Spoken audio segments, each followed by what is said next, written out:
An estimated 3,000 people have been left homeless. This is after a fire swept through the Site 5 Informal Settlement in Dunoon.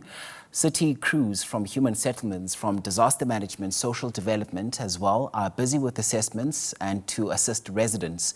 More than 1,000 dwellings have been destroyed thus far. Fire was fanned by strong winds, we're told, and required now 2 helicopters and more than 12 fire engines to extinguish the blaze. SABC News reporter Vanessa Poonah joins us now for an update on this. So Vanessa, what's the situation there? Yes, good day to you. Site 5 in Dunoon, near Milton in Cape Town, looks at the moment as bad and as devastating as the fire that ripped through here on Friday evening. Let me show you some visuals. Where we are at the moment, you'll see to my right-hand side, in the background over there, not just the rubble of the fire damage. Of course, these were once structures, homes belonging to people. But of course, even a vehicle, you'll see in the background, a burnt-out taxi. And the people that you see at the moment, they are scrounging through the fire debris.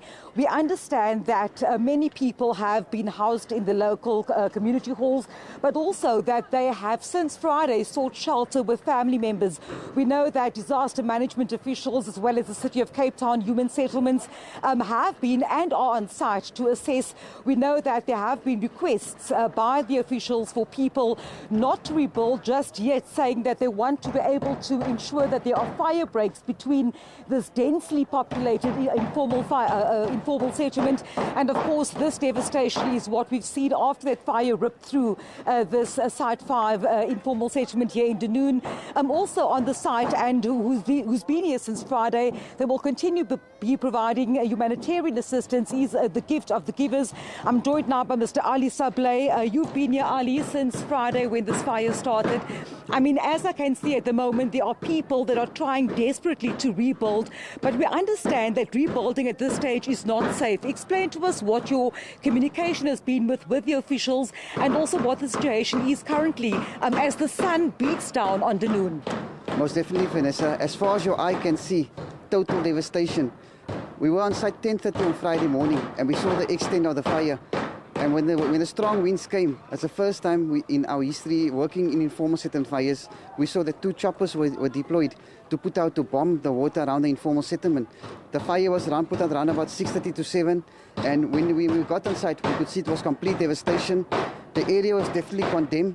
As you can see, coming to the specific section where we are standing, there's a lot of wires lying around, there's sewage lying around, there's a lot of debris lying around, which is making it not safe for community members to start rebuilding. We do know community leaders have their hands full at the moment, and officials. Yesterday, they wanted to clear the site and to do the proper thing of rezoning the area. But unfortunately, the community members do not understand how critical that is in terms of their safety for the long term. As you can see, the walls behind me, it's busy folding as well, because it got weakened when the intensity of the fire. This is one of the largest disasters we ever dealt with in the history of the Western Cape. Close to, the estimates are between 1,200 to 1,500 structures completely burnt out, close to 6,000 people displaced. And when we were here on Friday, while the fire was taking place, elderly people, women and children coming to us telling us they are hungry.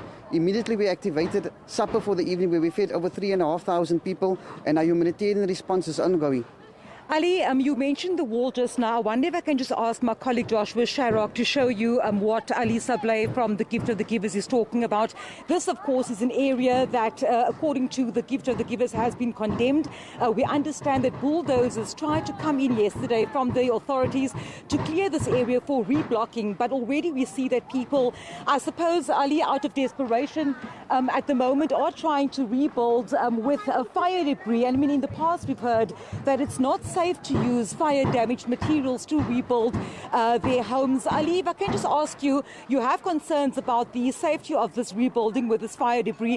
What's happening in terms of providing the necessary structures or the necessary provisions for people to rebuild? Because those who are not living with family and friends or at the community halls, they are roaming this area in very harsh conditions. It's extremely hot out here today. Human Settlements was here yesterday, and they informed the residents as soon as this area is cleared, They have the resources available to give them building material, but only in an orderly manner because this area was vastly densely populated. In such a small area, there was close to 1,200 shacks. And they said it's not in a long-term safety. When another fire occurs, we thank God there was no loss of life, because at the area that has been affected. But as you saw on the camera now, the walls is busy collapsing. We've seen yesterday a section of the wall falling over as well. And as soon as somebody just touches anything of the wall, we see it crumbling. So there is a great concern at the moment from officials. All credit due to those officials who's been 24 hours on the ground, trying to see to the safety of the community, but it's just so much they can do. The community leadership plays a great role now in ensuring no further building takes place. We do understand people are desperate. We found a number of church organizations coming yesterday, offering their accommodation in community halls, just so that the city can do their work. They were on site yesterday, and unfortunately there was a misunderstanding. They had to pull out, and what's unfolding behind me is the outcome of that confusion yesterday. Ali, of course, with this great concerns, there are also concerns of people who have lost everything. I mean, the schools are starting on Wednesday. Many people would have returned from work or even from travelling after the festive season. You must be stretched for resources, because we understand and we know that this is the biggest informal settlement fire, but there are also fires happening across the Western Cape, for example, in Franschhoek and so on, wildfires. In terms of resources, how are you able to assist this very desperate community? Most definitely, Vanessa, close to 6,000 people affected. We are providing them breakfast, lunch and supper. That's close over 15,000 meals per day. But you made a good point about school starting on Wednesday. Yesterday, we had parents coming to us. It's not safe for the children to be out here, and they all have a peace of mind if their children's at school. So they pleaded with us if we could assist them with new school uniform and stationery. Unfortunately, all of that has burnt out. But there is one concern. Mothers saying the children are going to grade 1. The documents all burnt out in terms of birth certificates, etc. We are hoping that Home Affairs can dispatch a vehicle here as well, so that come Wednesday, the children can be off the site, and at least there will be some comfort for the parents. On Friday evening, besides the howling sound of the wind blowing, as soon as people got off the taxis and their buses coming from work, all you could hear was the howling screams and tears of people shouting when they saw the structures up in flames. But we have committed here. We are stretching for the first 5 days. We are working very closely with the disaster management officials, with the community leaders. We are distributing soft aid at the moment in terms of hot meals and clean drinking water. We cannot activate any other items yet until we have the exact number, as we do not want duplication. That process is taking place behind me, where the people are busy registering. Unfortunately, many of the documents have burnt out, but the main concern at the moment is getting the children off site as well. As you see, walking to the place, we were seeing a lot of nails, glass lying around. Yesterday there was a concern of gas bottles lying around as well. So it's still complete chaos here. And we have reinforcement of teams to be based here to provide basic needs. And we have teams, as I'm speaking to you, on the way to Swellendam. We do know there was another fire there where 73 structures burnt out.